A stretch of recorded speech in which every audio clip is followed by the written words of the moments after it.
Welcome to the Salmon Runs YouTube. Enjoy the video.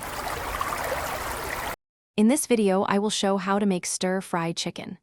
First, let's get everything ready.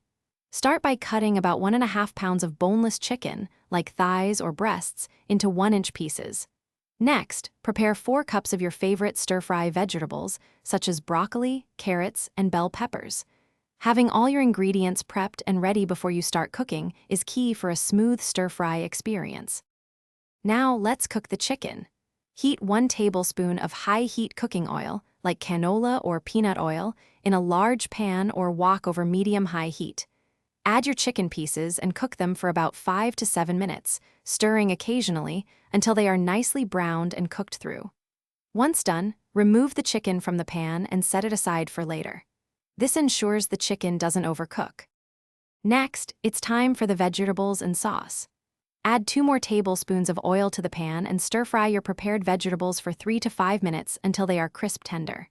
While they cook, whisk together 1/4 cup of soy sauce, 2 tablespoons of honey, and 1 teaspoon of grated fresh ginger for your delicious sauce.